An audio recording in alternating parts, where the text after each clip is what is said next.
What up everyone, Shark here, welcome back to the channel. What I've got for you today is an updated guide on airstrikes and air micro.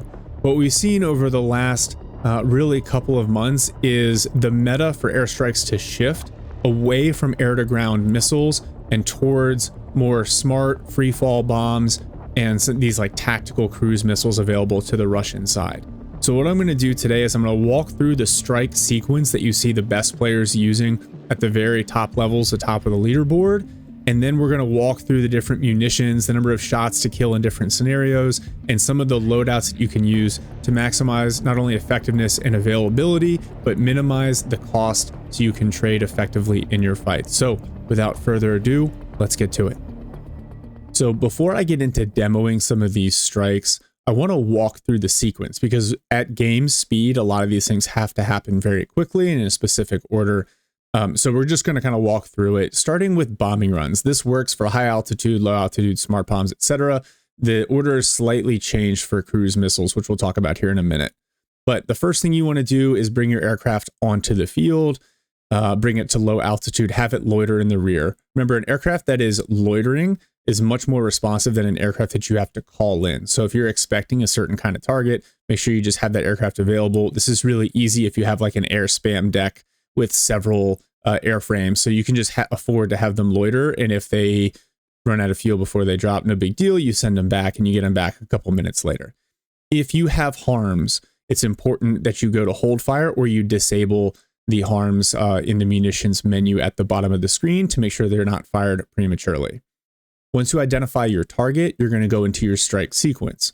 So you have your aircraft, you select it, you initiate your movement towards the target by clicking in that direction. You engage your afterburner, and then you give when you're close enough. And the goal is to give this order as close to the target as possible to minimize the vulnerable time of your airframe. So what you want to do, give the bombing run command. It has a 1 second aim time, so it's very forgiving. Or the precision strike command if you need to, but that's about a 3 to 4 second aim time. This is going to cause the airplane to come up to high altitude. So at that point, you're going to re-enable your harms. I also like to shift queue a move order away from the target. This gives the airplane a direction you want it to turn as soon as it makes the drop. Normally I do this towards either the edge of the map or away from known threats to maximize the chance of success. At this point, I turn on the laser designator and I designate the target. Sometimes you might want to designate the vehicle they're building itself. Sometimes you might want to designate a point on the ground. This can help you use smart munitions against targets, even if you can't see them, because you can just designate a point on the ground. Then you're going to watch for the aircraft to come in and make the release. As soon as the munitions release, you hit the low altitude order. Some people have had success getting this to queue up. I haven't, so I just watch for the release and then hit low altitude. And then you basically just hit back to base and you can go back to microing the rest of your game. In some cases, you might want to dictate a specific flight path home, but usually at this point, especially if you're striking an air defense system, the primary threat is gone and you can just send your airplane back to base. All right, so the first thing we're going to do here is demonstrate against this Buk. So again, I'm going to send the F-35 towards the Buk. I hit the afterburner. I'm going to give the bombing order, making sure it's lined up, turn on the harm, shift queue away. Now I'm going to laser designate. The harm saves us from the first munition. I see the bomb drop. And I'm headed back to base. Now in this case, I'm going to use this Viper to attack the SSO in the building here with Stormbreakers. And this is why, one of the reasons the bombing run is so good. So orient towards the strike, afterburner, call in the bombing run, shift queue the move order away, laser designator on, laser designate the building, watch, wait for the release, low altitude, back to base, and you see the SSO squad annihilated by the 8 Stormbreakers. Similar demo here, I've got 6 500-pounders from the Strike Eagle. So again, orient towards the target, hit the afterburner. Remember, these are not stealth aircraft, so you want to call these strikes in as late as possible.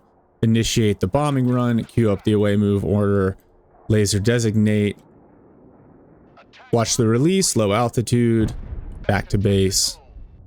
Great success. All right, and just to show that this is obviously valid for Russian jets with bombs as well, we're going to do the same sequence here. MiG-29 with 4 smart the cab 500s, come in, make the bombing run order. I've got someone else designating, go to low altitude, back to base, easy peasy. Now you'll see when using these, I'll call them tactical cruise missiles, I'm not talking about Tu-22s from the back, I'm talking about the KH-29s from the Su-57 or the KH-29s from the Su-30. What you want to do is approach at low altitude. Again, you want to really gauge the distance here because when you're using cruise missiles, you've got that 3 to 4 second aim time. So you queue up all of the cruises that you have. For the Su-30, you'll see that's going to be 6. For the Su-57, it is 2. You're going to queue up those attacks. The aircraft will come to high altitude and aim. Then you're going to initiate the afterburner, give the shift queue move order away. You don't have to worry about laser designating at this point. Re-enable your harms if you have them. Enable the afterburner basically after the aim time is complete so the aircraft can rush to the launch point and then get away as quickly as possible, and then again send the back to base command. A little bit simpler because you don't have to worry about laser designation, but also if your opponent starts moving the weapons or moving their vehicles away, there's a little bit of additional risk there that you won't hit. So let's look at a couple examples of strikes there. All right, we're going to demo this with the Su-57 first. This thing's nasty. It's got good stealth and it's got these 6,000 range missiles. So I'm going to have it ingress towards the target. I'm going to queue up the cruise missile orders. And then as it approaches, it's at high altitude, enable the harms, get it to fly away, go to low altitude, back to base. You see it killed the Buk and both of the cluster cruises got away, and those are 2 dead Coalizias. So really, really nice engagement there from the Su-57. All right, and now for the Su-30, the technique's going to be just a little bit different because he doesn't have harms, but he has 6 cruise missiles. So I've identified the target here. I've got him moving towards it. I'm going to queue up all 6, put my first 3 on the Buk, and then the next 3 on the artillery targets. I'm going to engage the afterburner, queue up the move order. You see he's going to ripple all these cruises away. And in this case, the Buk's first missile goes for the Su-30, so it gets the kill on the Su-30, but I also killed the Buk in both Coalizias. And so that's a trade that I think you'll take. All right, we're going to try this again to see if we can get the kill on the Buk before it kills the Su-30. So queuing up all 6.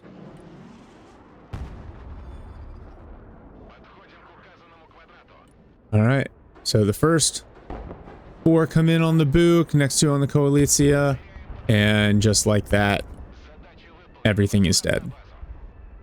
Okay, so I'm going to put some shots to kill charts up here, but really what I'm going to talk about are the takeaways. Stormbreakers, 6 Stormbreakers will do decent damage against infantry in a building. This is indexed against a 10-man squad, the Desantni key, in a building, so effectively 100 HP. 6 should do the job, but 8 is really the sweet spot for me for Stormbreakers across the board. It'll knock out most vehicles with the exception of the T-14, T-15, and knock out any Russian infantry squad in a building. For the 500 pounder, the sweet spot here really is 6.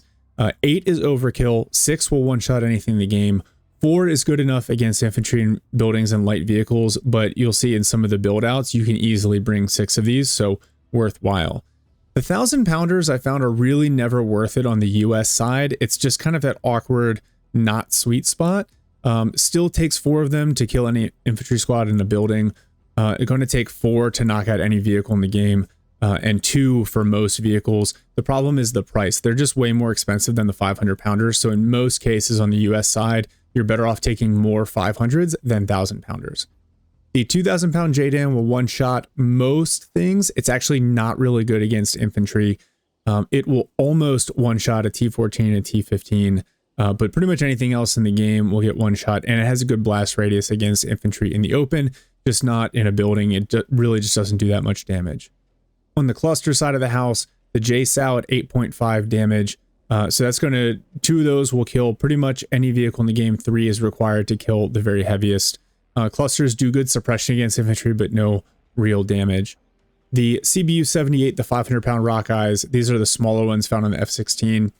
You need 5 of these to kill any 16 HP vehicle and 7 with all vehicles. The problem here with these calcs is you need all of the clusters to hit. So realistically, you're looking at on the F-16, if you want to make sure you can kill anything, bring 10 of the CBU 78s.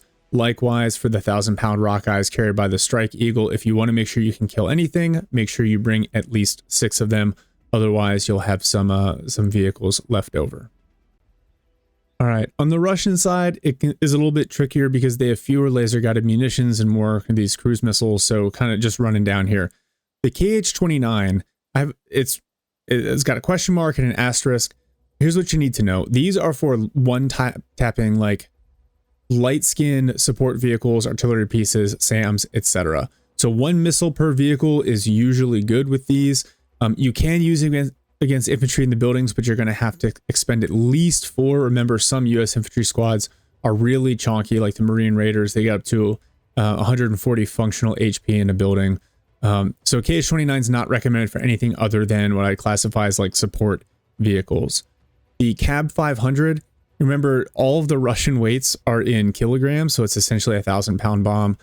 4 of these will take care of any infantry squad in a building. 2 will take care of any 16 HP vehicle, and 2 will take care of any vehicle in particular as long as they're laser designated. The CAB 1500, again, same problem as some of the US munitions. It's really heavy. To guarantee a kill on infantry squad, you're going to need 2 of these if they're in a building, whereas against vehicles, this will one-tap any US vehicle. The FAB 3000, much wider blast radius, lower penetration but much higher damage. So it'll one-shot infantry in buildings, it'll one-shot clumps of vehicles. It will not one-shot an Abrams with upgraded armor. You will need a second shot there, ironically. On the cluster side of the house, you've got the PBK 500, which functions very similarly to the JSOW. 8.5 damage, so 2 shots to kill most vehicles, 3 shots to kill everything. Same with the KH-59 cluster cruise. It's just a 6,000 meter cruise missile, but 2 shots to kill most vehicles, 3 shots to kill everything.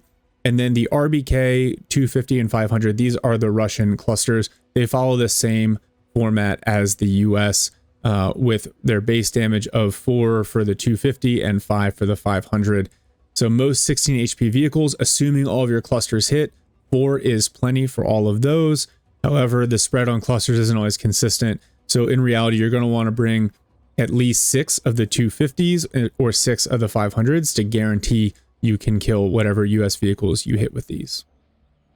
All right, so now what I'm going to do is a quick run through of some of my favorite builds so you get an idea of kind of how to employ these high micro, high payoff airstrikes. So starting with the Marine Corps specialization for the US, the F-18D, if you just run a designation pod and 8 500-pounders, you can one-tap any vehicle in the game or any infantry unit in a building for 310 points. Not super great ECM, but it can self-designate. You can also trade some of these out. 4 or 500-pounders will do okay, but this is the best cost to damage combination that you have here for the F-18D. For the F-35B, I recommend running it with 2 JSOWs. That'll tap most Russian vehicles, just not the T-14 and the T-15 with some of their upgrades. You would need a 3rd JSOW, but those units will then be one shot, so you're not really worried about it. This is nice. It's more expensive at 355, but it does have the high ECM, high flares, and the high stealth, so it is very survivable. Shifting to the airborne spec here, honestly, my favorite right now is this 275-point Strike Eagle. It's got 6 of the 500-pounders, which again will kill one-tap anything in the game. Nothing in the center line, wing pylons, just keeping it cheap, and a designation pod. So you can bring this in against infantry in a forest. You don't necessarily need to des. You can use a bombing run, but against vehicles, you can designate to get all 6 of those 500-pounders. Decent ECM, no stealth, but good speed, laser designate, and 275, and you can get 4 of these with an airborne deck. So you can just absolutely abuse these. The F-15EX, you can have this guy bring 3 JSOWs on the fuselage. Fuel tanks and AMRAMs keep it cheap. Remember, with the JSOWs, you don't need to designate, so you don't need to run the des pod. 395, it's still pretty expensive. One thing you can do to make it more survivable is bring 2 harms. That raises the cost to 450, but it gives you some more flexibility because now you can use it as a seed aircraft as well. Just like the Su-57, the difference is with the JSOWs, you really got to close the distance to make that viable. Switching to the Striker, regiment here. The F-16C, I think if you're going to use this, you want to run the Rock Eyes. That's probably your best bet here as an anti-vehicle platform, or use it as anti-air. The CJ is obviously your seed platform. If you give it the 4 AMRAAMs, I find it can be pretty valuable in a kind of an early air tax role as well. But this is the one I want to highlight. This F-16V, the way I've been running this is with the Stormbreakers here. So fuel tank, Stormbreakers, ECM pod if you want it, Des pod, 315 points, pretty survivable. It can self-designate, and those 8 Stormbreakers will jack up pretty much any infantry unit in a building. If instead you're worried about vehicles, you can swap it over to the 2 JSOWs, and just like the F-35B, it'll clean up most armored vehicles with the exception of just a couple there at the end. And then going for the soft build, obviously you have the meta F-35 set up here with the 2,000 pounder and the harm. That 2,000 pounder will also one tap pretty much anything in the game except for, you know, T-14, T-15. One other thing I've been doing, and interested to hear kind of thoughts here, I find that the Raptor and its traditional interceptor role with the JATMs is kind of lackluster. It's usually too difficult. Once it's spotted, the stealth value kind of goes away, and it can't necessarily ripple fire if you've got 4 JATMs and 4 AMRAAMs. But what I like using it for, I bring it with some AMRAAMs and some Stormbreakers, and so now it's a multi-role jet. It can't self-designate, but if someone else designates for it, you can use the Stormbreakers to kill lighter vehicles, to do light seed runs if you have visibility. You can hit infantry in buildings with the Stormbreakers as well and do a fair amount of damage or kill team weapon squads. And then between the stealth and the ECM, the AMRAAMs and the Sidewinders, it's still a decent air superiority fighter. So that's kind of how I've been running the Raptor. At 350 points, it's hard to do a lot better on the US side. All right, taking a look at the Russian side, there are a few differences, mainly because there aren't very many Russian jets that can self-laser designate, right? So the loadouts are going to be a little different, but they also have some cool kind of cruise missiles. So first and foremost, you've got the Su-30 with the 6 KH-29s and ECM pods. 430 points, this is a fair amount. You can make it more expensive by adding the R-73s, but if you trade effectively with it, you can come in, and it's really, really difficult for seed systems to manage all of these different cruise missiles. So even if you get shot down, if you identify the right target, you can definitely trade effectively. MiG-35, this is very similar to the CJ. Good ECM, good harms. You can bring a bunch of anti-air missiles, R-77s, which are good as well. So that's kind of like a good seed option. The Su-34, there are a couple cool things you can do with this one, and you notice I'm staying away from like the air-to-ground missiles because I just don't feel like they're that effective in the current meta. You almost always lose the aircraft. But the Su-34 has a couple of cool bomb options. So inner pylons, I'm running the harms. Outer pylons, running the ECM to keep the cost down but keep it survivable. With the fuselage, I think my go-to is the Cab 1500. This will one-tap an Abrams SEP-3 as long as you designate it. It'll also do a lot of damage to units in buildings. I've done some testing, and I don't know if there's like a weird overpressure mechanic, but it does seem to one-tap most infantry squads in buildings, which is much better than the 2,000 pounder on the US side. You have the Fab 3000, which will only do about half damage to an Abrams tank. Totally depends where it hits, right? Because it's a free fall bomb and not a precision munition. But it'll smoke groups of infantry, groups of light vehicles, huge damage. It's basically a mini nuke. The other option here are your 4 Cab 500s, right? And this again will one-tap any vehicle, will one-tap most infantry units in buildings. It's just a little bit more expensive, so I would recommend running with the Cab 1500. Then your Su-57 build, as expected, you're going to run 2 harms and 2 cluster cruises. And that makes you just really hard to deal with when you add in the ECM, the stealth, and the ability to self-laser designate, which you don't need, but it's a nice to have.